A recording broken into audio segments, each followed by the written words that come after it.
രചന രഹന ബഷീർ. അവതരണം റംഷാദ് കൈമലശ്ശേരി.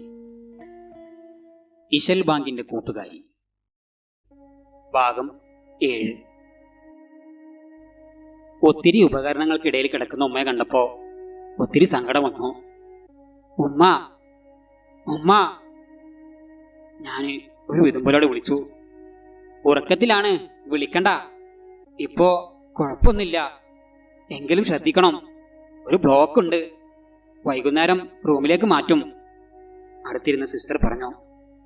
കുറച്ചു നേരം അവിടെ നിന്ന ശേഷം ഞാൻ പുറത്തേക്ക് ഇറങ്ങി.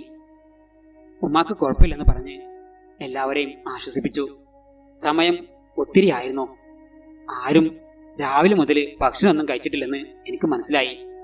എല്ലാവരെയും നിർബന്ധിച്ച് ഞാൻ ഭക്ഷണം കഴിക്കാൻ പറഞ്ഞയച്ചു, കൂട്ടത്തിൽ സുധീറിനെയും. അവര് ഭക്ഷണം കഴിച്ചു വന്നപ്പോ സുധീറിനോട് തിരികെ പോയിക്കോളാം ഞാൻ പറഞ്ഞു. നീ കാറ് കൊണ്ടുപോയിക്കൊള്ളൂ, ഇവിടെ ആവശ്യത്തിന് വണ്ടിയുണ്ട്. ശരി ഇക്ക. എല്ലാവരോടും യാത്ര പറഞ്ഞ് അവൻ പോയി. പിന്നീട് എല്ലാവരോടും പറഞ്ഞു, ഞാനും നിയാസും ഇവിടെ നിന്നോളാം, നിങ്ങൾ വീട്ടിലേക്ക് പൊക്കോളൂ. ഇനി ഉമ്മയെ റൂമിലേക്ക് മാറ്റിയിട്ട് എല്ലാവരും വന്നാൽ മതി. അപ്പോ ഓരോരുത്തർക്കായി ഉമ്മയെ അടുത്ത് നിൽക്കാലോ. നിയാസ് ഞങ്ങളുടെ അമ്മായിയുടെ മകനാണ്, അതുകൊണ്ടാണ് അവനെ കൂടെ നിർത്തിയത്. നിയക്ക് ഇതൊന്നും പിടിക്കുന്നില്ല, മുഖത്ത് നോക്കുമ്പോ കാണുന്നുണ്ടായിരുന്നു. ഞാൻ അത് കണ്ട ഭാവം നടിച്ചില്ല. ഇനിയും അവളെ ഭയന്നാല് ശരിയാവില്ല. കാരണം ഇനിയുള്ള എൻ്റെ ജീവിതം എവിടേക്ക് മാറ്റാൻ ഞാൻ തീരുമാനിച്ചിരിക്കുന്നു. ഏകദേശം ഒരാഴ്ചയോളം ഉമ്മ ഹോസ്പിറ്റലായിരുന്നു. ഞാൻ അവിടെ നിന്നും പോന്നിരുന്നില്ല. പെങ്ങന്മാർ 3 പേരും മാറി മാറി നിന്നു. ഡിസ്ചാർജ് ചെയ്ത് ഉമ്മയെ വീട്ടിലേക്ക് കൊണ്ടുവന്നു. 1 മാസക്കാലം ഉമ്മാക്ക് റെസ്റ്റ് ഉണ്ട്. എല്ലാവരും മാറി മാറി വന്ന് നിൽക്കാൻ നിർദ്ദേശിച്ചു. നമ്മുടെ ഉമ്മയെ നമ്മൾ നോക്കണം, വേറെ ആരെയും ഏൽപ്പിക്കരുത്, ഞാൻ അവർക്ക് താക്കീത് നൽകി. അവര് സന്തോഷത്തോടെ എൻ്റെ നിർദ്ദേശങ്ങൾ സ്വീകരിച്ചു. നിയയോട് വീട്ടിൽ പണിക്കായി ആരെങ്കിലും വെച്ചോളാൻ പറഞ്ഞു. അവർ 3 പേരും ഉമ്മയെ കൊണ്ടുപോകാൻ തയ്യാറായിരുന്നല്ലോ. പിന്നെന്തിനാ ഇക്ക ഉമ്മയെ ഇങ്ങോട്ട് കൊണ്ടുവന്നത്? ഉമ്മമാരെ നോക്കേണ്ടത് പെൺമക്കളുടെ ചുമതലല്ലേ? റൂമിലേക്ക് കയറിയതും നീയ അടക്കി പിടിച്ച് ദേഷ്യത്തിൽ എന്നോട് ചോദിച്ചു. അപ്പോ മോനായ എനിക്ക് ഒരു ചുമതലയില്ലേ നീയ? ഞാൻ ഉറക്കെ തിരിച്ചു ചോദിച്ചു. പതിവില്ലാത്ത എൻ്റെ ഉച്ചത്തിലുള്ള സംസാരം അവളെ ഞെട്ടിച്ചു കളഞ്ഞു. എൻ്റെ ഉമ്മ ഇവിടെ തന്നെ ഉണ്ടാകും, ഞാനും ഇനി ഇവിടെ തന്നെ ഉണ്ടാകും. ഞങ്ങളെ കാണാൻ ഞങ്ങളുടെ സ്വന്തക്കാരും കൂട്ടുകാരും ബന്ധുക്കളും എല്ലാവരും വരും. ഇതെല്ലാം നിനക്ക് ബുദ്ധിമുട്ടാണെങ്കിൽ നിനക്ക് ഇവിടെ നിന്ന് പോകാം. എൻ്റെ മക്കളെയും ഉമ്മയെ നോക്കാനുള്ള ആരോഗ്യം ഇപ്പോൾ അല്ലാഹ് എനിക്ക് തന്നിട്ടുണ്ട്. തീരുമാനം എന്തായാലും നിനക്കെടുക്കാം നീയ എന്ന് പറഞ്ഞുകൊണ്ട് ഞാൻ കുളിക്കാൻ കയറി. കുളി കഴിഞ്ഞ് പുറത്തേക്ക് വന്നപ്പോ നീ അടുക്കളയിൽ ഉമ്മാക്ക് ഓട്സ് കാച്ചും തിരക്കിലാണ്. മെല്ലെ അവിടേക്ക് ചെന്നു. നിന്റെ തീരുമാനം പറഞ്ഞില്ല? ഞാന് ജാനു ചേച്ചിയോട് നാളെ മുതൽ പുറംപണിക്ക് വരാൻ പറഞ്ഞിട്ടുണ്ട്. എല്ലാം കൂടി ഒറ്റയ്ക്ക് എനിക്ക് വയ്യ. മുഖത്ത് നോക്കാതെ അവൾ മറുപടി തന്നു. പെട്ടെന്ന് തന്നെ പുറത്തേക്ക് പോയി. പതിയെ പുഞ്ചിരിച്ചുകൊണ്ട് ഞാൻ ഉമ്മാന്റെ അടുത്തേക്ക് നടന്നു. ഉമ്മയുടെ മുറിയിലെത്തിയപ്പോ ഇത്താത്തയും ഉമ്മയും വല്ലാതായി. നിയാസേ, എന്താണ് ഇത്താത്ത? ഡാ, അത് ഞാൻ ഉമ്മയെ വീട്ടിലേക്ക് കൊണ്ടുപോയിക്കോളാം, അതാണ് എനിക്ക് സൗകര്യം. അളിയനും ഒറ്റക്കാവില്ലല്ലോ. എന്നിട്ട് ഇങ്ങോട്ട് വരാൻ നേരം ഇത്താത്ത അങ്ങനെയല്ലല്ലോ പറഞ്ഞത്. അളിയൻ കുറച്ച് ദിവസം അവിടെ ഒറ്റയ്ക്ക് നിൽക്കട്ടെ, എൻ്റെ വിലയൊന്നും അറിയട്ടെ, ഞാൻ എൻ്റെ ഉമ്മാനെ കെട്ടിപ്പിടിച്ച് കുറച്ച് ദിവസം സ്വസ്ഥമായി ഉറങ്ങട്ടെ എന്നൊക്കെയല്ലേ. പിന്നെ എന്തു പറ്റി? അല്ലടാ, അത് പിന്നെ നീയാ. അവൾ അങ്ങനെ പലതും പറയും. ഞാൻ അവളോട് പറഞ്ഞിട്ടുണ്ട് ഇവിടെ നിൽക്കാൻ പറ്റുന്നില്ലെങ്കിൽ പൊക്കോളാന്. ഇത്താത്ത, ഉമ്മ, അതൊന്നും കാര്യാക്കണ്ട. ഇനി ഈ വീട്ടിൽ നിയാസിന്റെ ശബ്ദമായിരിക്കും ഉയർന്നു കേൾക്കുന്നത്. അപ്പോഴേക്കും നീയ ഉമ്മയ്ക്കുള്ള ഓട്സുമായി റൂമിലെത്തി. മുഖത്തിന് പണ്ടത്തെ അത്ര കറുപ്പില്ലെങ്കിലും ഒരുപാട് തെളിഞ്ഞിട്ടുണ്ടായിരുന്നില്ല.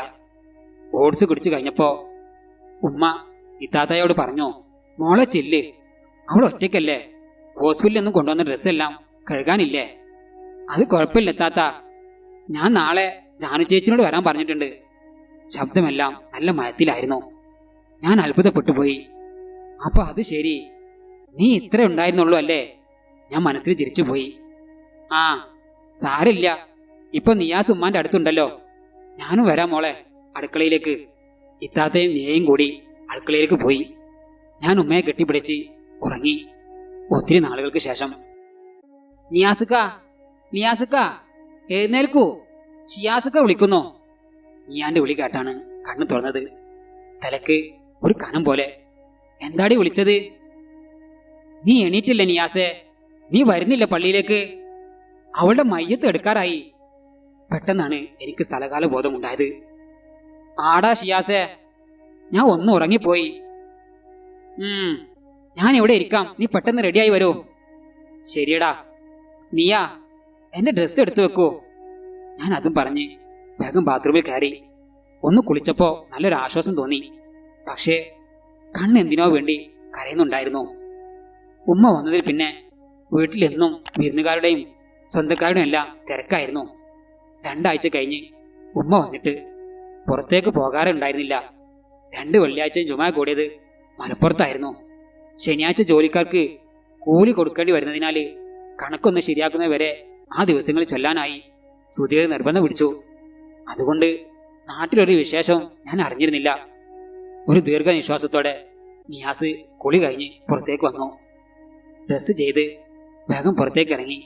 ഉമ്മയോട് യാത്ര പറഞ്ഞു. സമയം 11:45. ഏകദേശം 12:30 ആകുമ്പോഴേക്കും ബാങ്ക് കൊടുക്കും. ഡാ, അവൾ എന്നാണ് ഉംറക്ക് പോയത്? നിന്റെ ഉമ്മ ഹോസ്പിറ്റലിൽ നിന്ന് വന്നതിനെ പിറ്റേന്ന്. ഷിയാസേ, നിനക്കെല്ലാം അറിയാമായിരുന്നില്ലേ? എന്നിട്ട് എന്താണ് എന്നോടൊന്നും പറയാതിരുന്നത്? അവൻ എന്തോ പറയാൻ പോയതും അവന്റെ ഫോൺ റിങ് ചെയ്തു. ഫോൺ എടുത്തു. ആടാ, പറയടാ. ആണോ? എന്നാ ശരിയടാ, ഞങ്ങൾ അങ്ങോട്ട് പോയിക്കോളാം. ഷിജാസ് ആണടെ വിളിച്ചത്. മയ്യത്ത് എടുക്കാൻ പോകുന്നു, നമ്മളോട് പള്ളിയിലേക്ക് പൊക്കോളാൻ പറഞ്ഞു. നെഞ്ചിൽ നിന്നും ഒരാന്തൽ ഉയർന്നു വന്നു. അറിയാതെ ഷിയാസിന് മുറുക്കി പിടിച്ചു പോയി. കണ്ണുകൾക്ക് തീരെ അനുസരണ ഇല്ലാതെയായി. നിയാസേ, അള്ളാഹു തടഞ്ഞൊന്നും നമുക്ക് കിട്ടില്ല. അവന് സമാധാനത്തിൽ പറഞ്ഞു. ഒന്നും അറിയേണ്ടിയിരുന്നില്ല. എല്ലാം അറിഞ്ഞപ്പോ മുതൽ നെഞ്ചിൽ തീയാണ്. ഒരു വലിയ കല്ലെടുത്ത് വെച്ച പോലെയുള്ള വേദന. ഞാൻ പറഞ്ഞു, അപ്പോൾ ഈ കാലം മുഴുവന് നെഞ്ചിൽ തീയും കൊണ്ട് നടന്ന ആ പാവം പെണ്ണോ? നിന്നെ ഞാൻ കുറ്റം പറഞ്ഞില്ല. നിനക്കൊന്നും അറിയില്ലായിരുന്നല്ലോ. പോട്ടെ, എല്ലാം തീർന്നില്ലേ? ഇനി അവളുടെ കബറ് നന്നാവാൻ നമുക്ക് ദുആ ചെയ്യാം. ഞങ്ങള് പള്ളിയിലെത്തി. പതിവില്ലാത്ത വിധം അവിടെ നല്ല തിരക്കുണ്ടായിരുന്നു. അവരെല്ലാവരും മയ്യത്ത് കാത്തു നിൽക്കുകയായിരുന്നു. പലരും അടുത്തു വന്ന് സംസാരിക്കാൻ തുടങ്ങി. ഒന്നിനോടും താല്പര്യം ഉണ്ടായില്ല. ആരോ വന്ന് മൊല്ലാക്കയെ അന്വേഷിച്ചു. ബാങ്ക് കൊടുക്കാനാണത്രേ. മൊല്ലാക്ക മരണ വീട്ടിലാണെന്ന് പറഞ്ഞു കേട്ടു. നിയാസേ, ബാങ്ക് കൊടുക്കടാ. ഷിയാസ് അടുത്ത് വന്ന് പറഞ്ഞു. മുഖം ഒന്ന് അമർത്തി തുടച്ച് ഞാൻ ബാങ്ക് കൊടുക്കാനായി അകത്തേക്ക് കടന്നു. അല്ലാഹു അക്ബർ, അല്ലാഹു അക്ബർ. നെഞ്ച് പൊട്ടിപ്പോകുന്ന വിധം ആയിരുന്നു. ബാങ്ക് കഴിഞ്ഞപ്പോഴേക്കും ഞാൻ തളർന്നു പോകുമെന്ന് തോന്നി. ഷിയാസ് പുറകിലൂടെ വന്ന് എന്നെ ഒന്ന് താങ്ങിക്കൊണ്ട് പറഞ്ഞു, മയ്യത്ത് കൊണ്ടുവന്നിട്ടുണ്ട്, നീ പിടിച്ചു നിൽക്കണം. പാവം, അവൾ സന്തോഷത്തോടെ പോട്ടെ.